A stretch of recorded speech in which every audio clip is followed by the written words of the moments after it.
Good morning, ladies and gentlemen. Thank you very much for attending this press conference, both in presence in Brussels and online, that MSF decided to convene today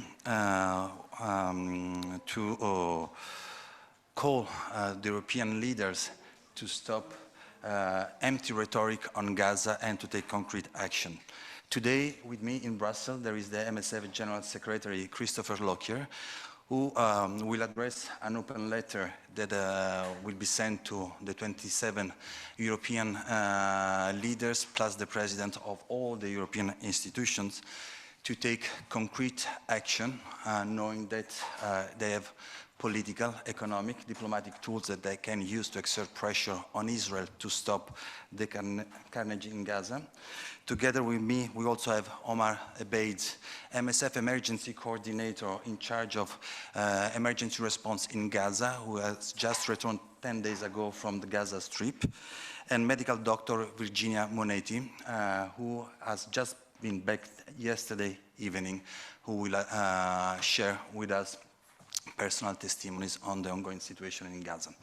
So thank you very much for attending the press conference. Few technical remarks for questions. Please, after the press conference, if you have questions, introduce yourself, and if you could refer to the media outlet you work with, would be highly appreciated. And for organizing interviews at the end of the press conference, my colleagues Quentin Barrea and Stephen Debot will be there to support and help your work. Thank you very much for attending. I leave the floor to Christopher Lockyer. Good morning. My name is Chris Lockyer. I am the Secretary General of Médecins Sans Frontières, Doctors Without Borders. We're in Brussels today to deliver an open letter with a clear message to leaders of the European Union ahead of next week's Foreign Affairs and European Councils. Our message to the leaders is simple. We urge you to use all political, economic, and diplomatic tools to exert real pressure on Israel to stop the carnage in Gaza and to allow unhindered humanitarian aid. For more than 20 months now, relentless bombardment and siege by Israeli forces have inflicted a punishing campaign against Palestinians in Gaza, turning this narrow strip of land into a graveyard of shattered hospitals, mass graves, and destroyed neighborhoods. Gaza's health authorities now record almost 55,000 people killed and more than 120,000 injured, figures that are climbing with every passing hour. Figures from a recent survey of our own staff indicate that 40% of people that they know who have died of injuries in Gaza were below 10 years old. According to The Lancet, over 350 babies have been born and died since the start of this war. MSF teams on the ground are describing a situation that they call worse than hell on earth. Gaza's homes, hospitals, markets, water networks, roads and power lines have been demolished by Israeli forces. Our colleagues are witnessing the bodily harm, the killing, the destruction, the forced displacement, the starvation of the population of Gaza. They are witnessing the systematic dismantling of every system that sustains civilian life. The health system has been destroyed before our eyes. MSF is witnessing this firsthand through daily, harrowing experiences of our medical teams on the ground. Only a handful of hospitals remain partially functional, and they operate without reliable electricity, without clean water, without essential medicines. Last week, we were forced to relocate our surgical activities from Nazar Hospital in Khan Yunis to an MSF field hospital in Deir al-Balah, because of the displacement orders and bombardments and movement restrictions obstructing our ability to refer patients and our ability to ensure staff get to where they need to be. This has been a regular cycle for our patients and teams throughout this conflict. Since the start of the war, staff and patients from MSF have had to leave 20 different health structures and have endured 50 violent incidents, which include airstrikes against hospitals, tank shells being fired at deconflicted shelters, ground offensives into medical centers, convoys fired upon, and the tragic killing of 11 of our colleagues. These attacks are not isolated incidents. They are part of a systematic disregard for international humanitarian law and United Nations Security Council Resolution 2286, which demands the protection of the medical mission. A direct consequence of the destruction of Gaza's health system is that right now, according to the World Health Organization, around 13,000 people, including more than 4,500 children, remain in urgent need of medical evacuation. Nevertheless, despite these needs and the proven capacity of the European Union, only a few hundred patients have been welcomed by European member states. While simultaneously ensuring the Palestinians' right to return, this number can and should multiply many, many times over. Gaza's only remaining lifeline, humanitarian assistance, is being weaponized. Supplies are throttled. If not blocked outright, they are rerouted to advance military and political objectives. This manipulation is a gross violation of international humanitarian law. Aid is a legal obligation, not a bargaining chip, and withholding it amounts to collective punishment. Recently, responsibility for aid delivery has been contracted to the Gaza Humanitarian Foundation. MSF considers this both dangerous and reckless, and as part of the US-Israeli scheme to instrumentalize aid. The GHF launched its activities on the 27th of May.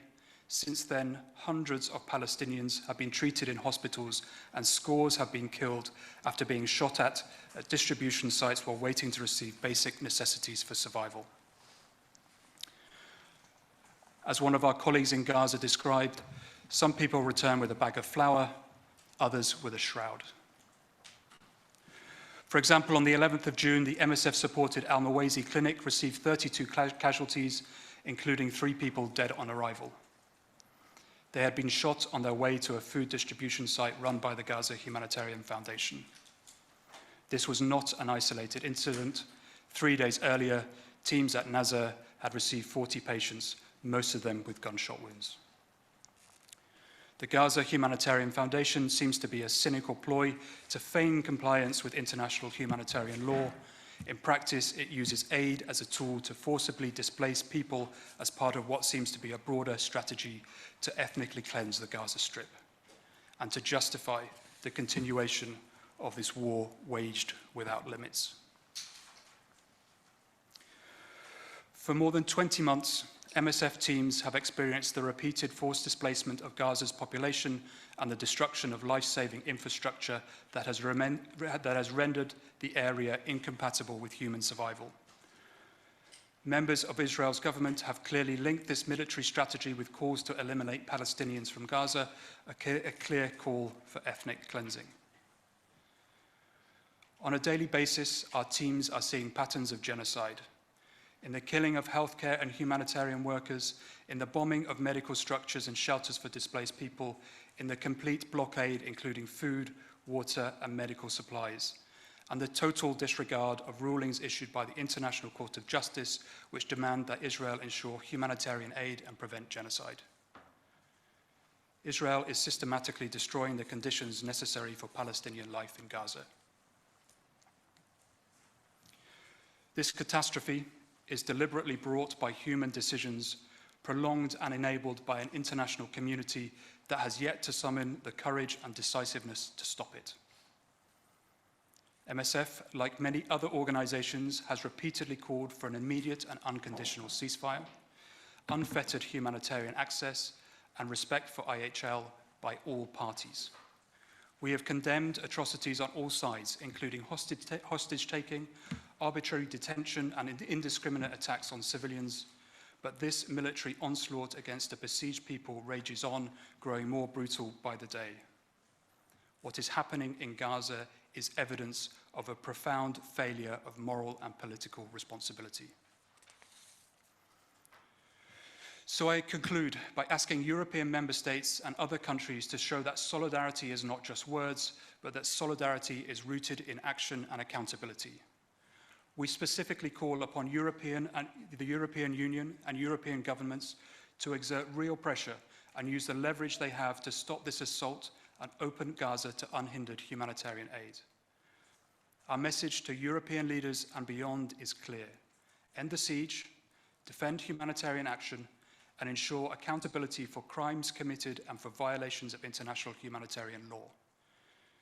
To European leaders, how many more children, women and men must be killed or pulled from the rubble before you act decisively? To European leaders, will you continue to remain complicit through your inaction? To European leaders, will you continue issuing empty statements of concern over the situation in Gaza while sending the arms that are killing and maiming the children that we are treating every day? This is a moment that demands more than words. It requires political courage, legal responsibility, and moral commitment to immediately end the suffering of the people of Gaza. Thank you. Thank you very much, Chris. And this call to European leaders are made today ahead of the Foreign Affairs Council and European Council next week. And we strongly hope that this will be heard and that there will be a sign of response and answer by the leadership to whom we addressed those messages. I leave the floor now to our colleague Omar Abeid to provide you a brief overview on MSF operation inside Gaza. Good morning. For the past year now, since last July, I've been in and out of Gaza. Already last July, when you first enter Gaza, the level of violence and destruction is quite impressive. It is, when we go in, we don't have a clear idea in terms of what to expect. Media is, the blockage of not allowing media in to show their atrocities has us who have been working in Gaza unsure what to expect until we actually enter. So having worked on Gaza closely since the beginning of the war, I was still shocked when I entered. Arriving in Gaza is an assault on the senses. Sounds are violent, drones are persistent, the smell of sewage are noticeable in most areas. It takes time to learn when a bomb is exploding nearby or far away. It takes time to understand what are the risks, as this context has pushed our limits of what's acceptable. It takes time for your body to calm down and eventually be able to sleep. Most of this trip was either heavily destroyed, like some of the most destroyed areas I've seen, including Syria and Iraq. And the rest of this trip was essentially one camp after another. This was in July 2024. Now, 11 months later, the military operations have expanded. There is a full siege and blockade on Gaza, which makes the safety and security of our teams increasingly difficult to manage. Supplies getting to a point of rationalizing and prioritizing our activities.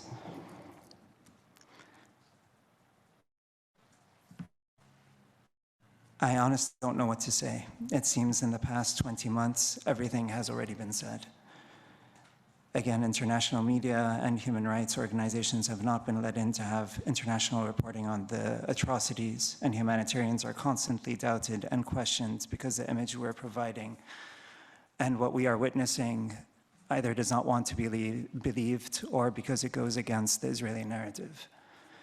The argument of Israel's right to defend itself has been tabled as a carte blanche to carry out crimes on the Palestinian population.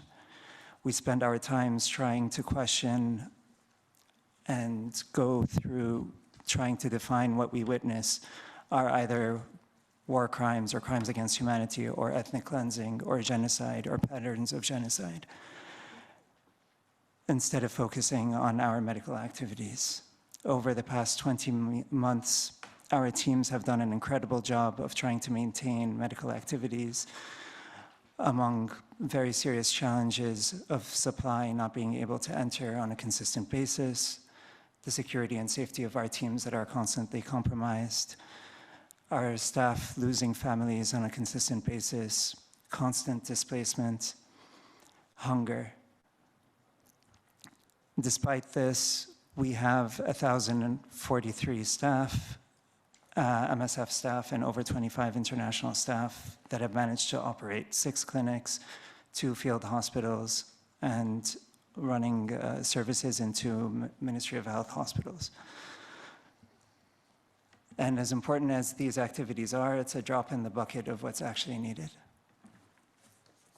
So we have been asked to do more than our jobs. It's not enough to try to provide healthcare and protect our teams and bringing in supplies during a blockade and trying to guess where the next target is. We also have to defend what we see is real, to push states to take a stand and allow humanitarian aid in, and to not undermine the humanitarian channels through the Gaza Humanitarian Foundation. We're asking every one of our staff to go over and beyond. We also have to speak out while risking the sustainability of our activities and causing possible blockages and compromises of our operations. So let me try to explain very briefly the impact this war has on the Palestinian population in Gaza and on our operations.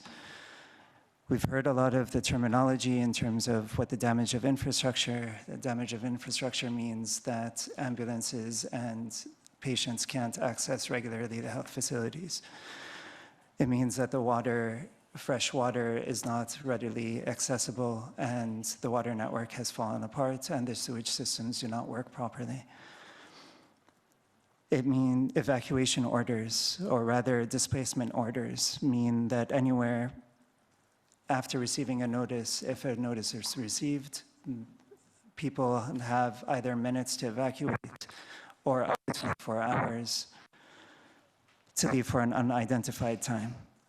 This means that a third of the Palestinian population has been displaced at least once since the breakdown of the ceasefire, and almost the entire population has been displaced several times since the beginning of the war. Evacuation orders are rarely temporary and more often than not result in the destruction of homes. 82% of the Strip is currently under evacuation orders. This means that every one of our staff has been displaced several times during the conflict. This means that on a weekly basis, we have interruptions because our staff have to leave to go evacuate. Targeted attacks. The attacks in Gaza are from the air, sea, and ground. They're constant through the day and the evening.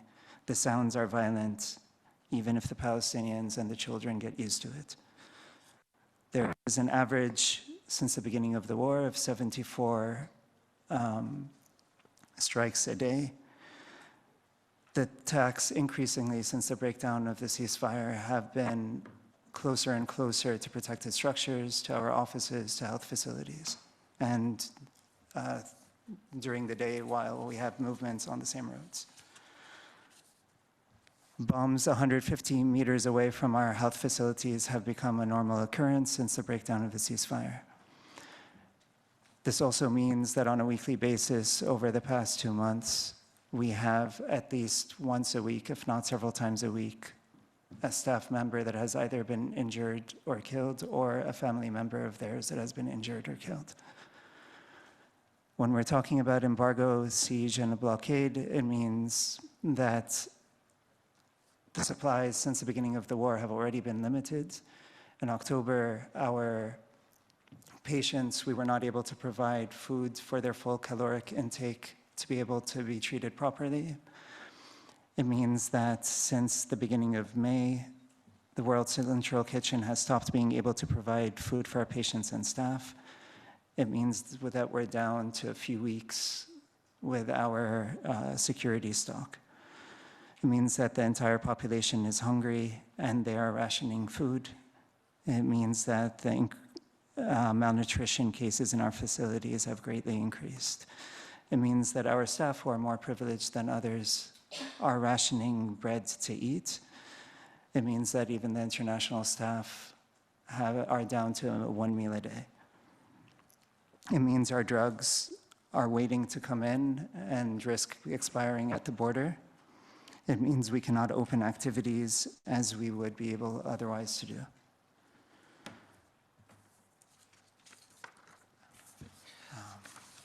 There was just... Thank you, Omar. I think just one last, sorry. It's, we are tired of the complacency. We're tired of having to deal with the increasing level of attacks, and I think it's time for the word to be put into action. Thank you. Thank you, Mayor, to provide this terrific description about the situation in Gaza. Now the floor to Dr. Virginia Monetti. Over to you. Thank you, and good morning, everybody. We'll try to give you a bit of a picture of what we see in Gaza in this moment and what are the main medical needs. As it was clearly said, the destruction of the health facility and the whole healthcare system is a reality in this moment. Hospitals, clinics, primary healthcare centers are targeted or are not accessible due to evacuation orders. The 80% of the street that is not accessible in this moment is because it's a military zone or because it's under evacuation. And when a health facility ends up in an evacuation area, it means patient cannot reach, okay? So access to care is not guaranteed anymore. In the last 2 months, while we were there, we have seen 3 of the main hospitals being forced to close and to stop activities. And I'm talking about Indonesian hospital and Al-Awda hospital in the north and European Gaza hospital in the south. And now in the last 2 weeks, Nasser hospital is a good example of becoming not accessible for health facilities. Nasser Hospital is a 600 beds facility. It's the main facility where we have the biggest wards in terms of maternity and pediatric that were supported by MSF, in terms of surgical care, trauma care, and by any means can be replaced by other facility and international organizations that are working there. So in this moment in Gaza, in the south, in the middle area, and also in the north, so all over the Gaza Strip, we don't have enough hospital bed to serve the needs. Okay, so there is no way that we can respond to the needs. MSF is operating a field hospital in the middle area, where mainly we focus on trauma and surgical emergency room and wound care. We have recently increased our bed capacity, trying to respond to the increased needs.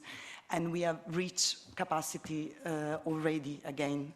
And we cannot scale up activities anymore, not because we don't want, but because if the border is not opening, we will be forced to stop our activity. We don't have the medical supply for it. We don't have the surgical equipment to scale up more our activities. Dressing material is lacking. We are reaching critical stock and we will not be able to respond to the need. In the north, Gaza City, we have 1 million of people that came back with the ceasefire in January from the middle and south area. And most recently, people displaced from the northern governorate that now are military zone or under evacuation.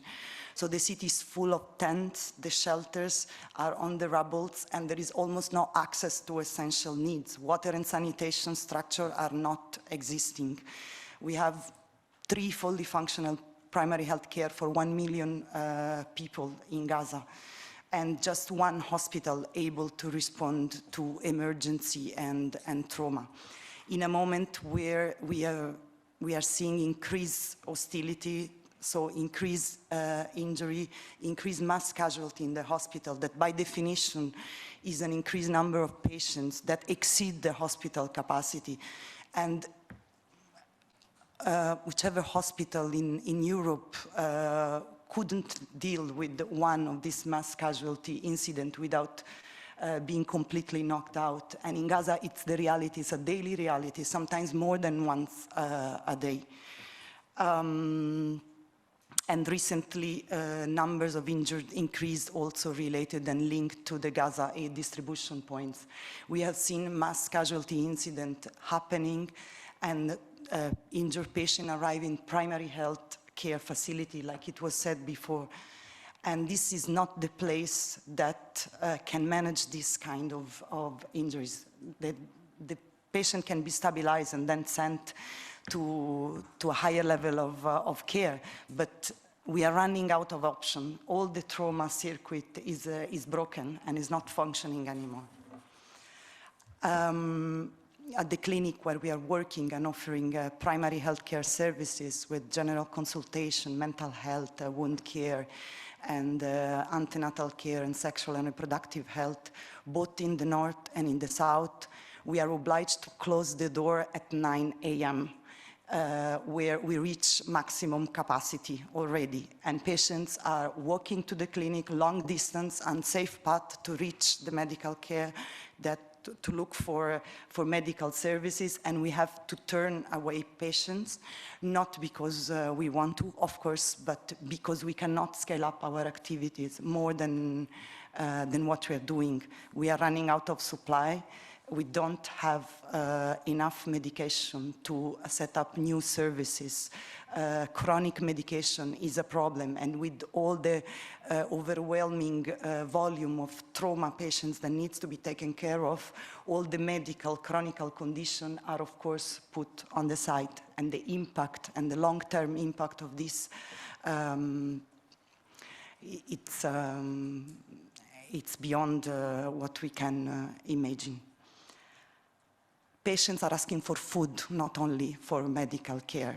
Asking for food, the food is not accessible all over the strip. Products, essential products are lacking from the market, and if they're present, the price is completely prohibited, and there is no milk, no eggs, no proteins available for patients. And this, we are struggling even to ensure meals for our admitted patient at the hospital. And we know how important it is to avoid complication and life-threatening complication for our patients.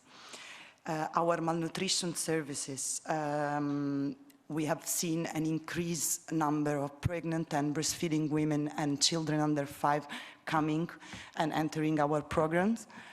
Without us doing any effort to look for them, without promoting our services or going to the community because it's too risky from a security point of view. They are just coming, and the cohort is increasing every day.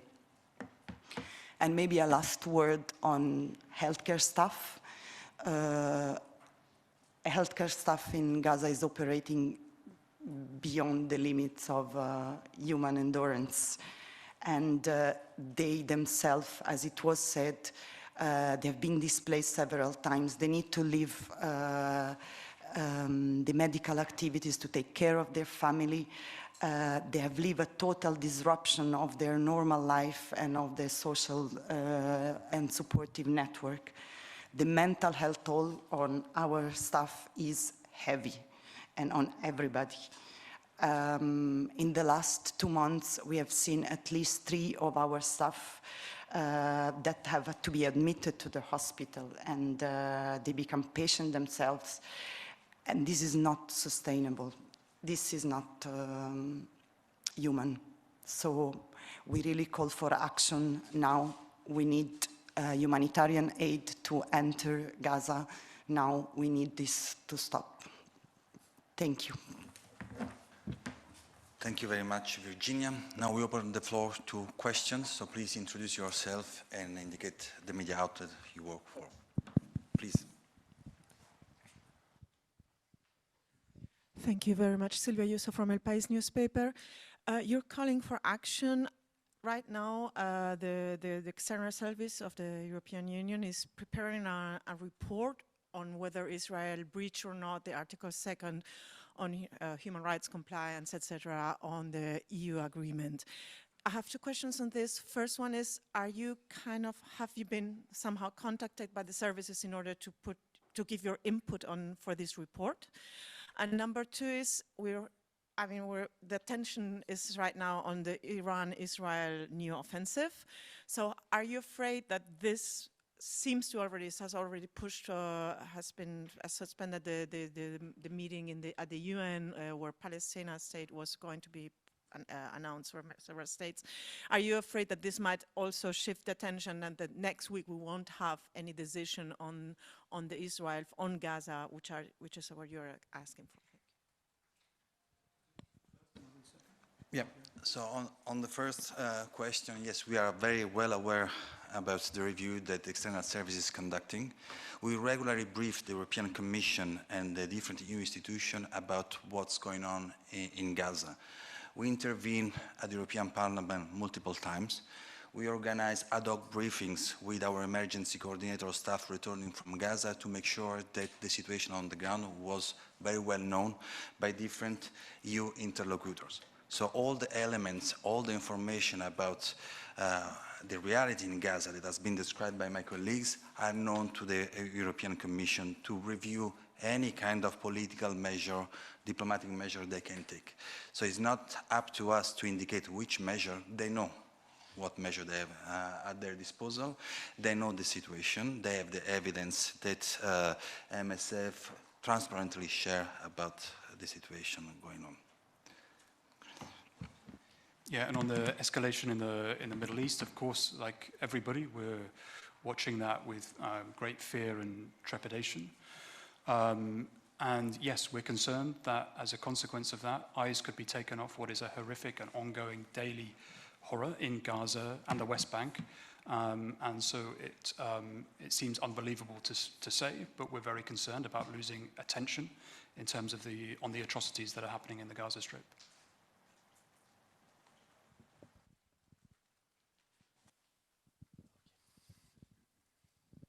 Hi, Jack Power with the Irish Times. Just a question for Christopher in terms of aid being used as a bargaining chip. You might be able to explain what you mean by that more. Thank you. Well, we, as all humanitarian organizations, work according to a set of principles, independence, impartiality, and neutrality. And there's a reason we do that, to ensure that aid is going to the people who need it most, the right aid is going to those people, that we take the aid as closely as we can to those people, and we do so safely, and we do so in a way in which we are not associated with warring parties. And that's the same model that we use all around the world. When aid is given by or associated with one of the warring parties, we see all around the world that is not trusted, that is itself a security issue for the people who are receiving aid. It should be given unconditionally, based on needs alone, from actors who are not associated with the conflict itself. And just briefly as well, would you be able to characterize the amount of aid currently getting into Gaza? Minuscule. I mean, the Gaza Strip has been under siege has been under blockade for many, many years. That's been particularly true throughout since October the 7th. Between March and April this year, there was an airtight siege for aid coming into the Gaza Strip. There's been some relief to that over recent weeks. We have 4 trucks ourselves getting in. But this is far from sufficient in terms of being able to run medical humanitarian operations. I was just in contact with a colleague of mine in Gaza this morning, and she was telling me how her biggest fear at the moment is visibility on fuel. Because without fuel, of course, you can't run the hospitals, you can't get water to the people that need it, you can't give clean water to the people who need it, and she's very concerned about the deterioration in terms of the quality of water that is happening as a consequence of lack of fuel. So yes, humanitarian assistance is bringing supplies into the Gaza Strip, it's also distributing them, but it's also having staff who are fit, able, fed to be able to treat patients and to be able to go through the complex medical procedures that my colleague was talking about in terms of the acute medical needs in Gaza. So it's all of this combined, it's supplies and so much more.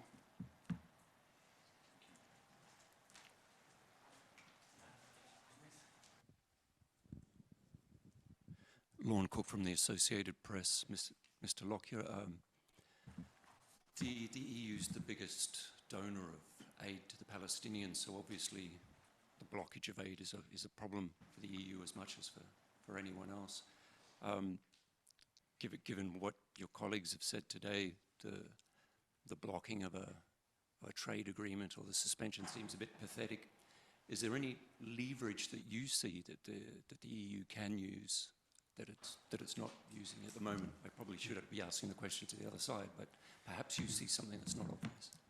Well, yeah, I mean, I think that's a question which I do hope that you address to European leaders to ensure that their commitments to humanitarian assistance are reaching Gaza as well. I would say that I started my intervention with using all economic, political and diplomatic means that they have to ensure that the pressure is on there to stop the carnage, but also to allow humanitarian assistance to come into the Gaza Strip at the massive scale that is needed.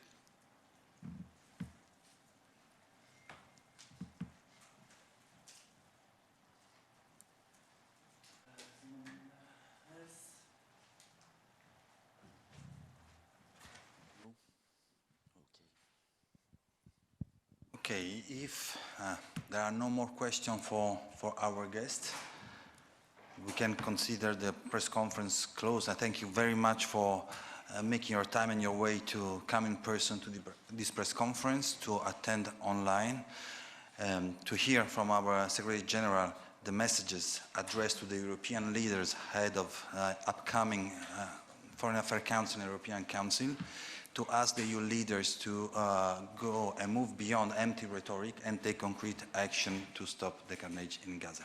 Thank you very much. Have a good day. You can come to me for the interviews. I will handle it.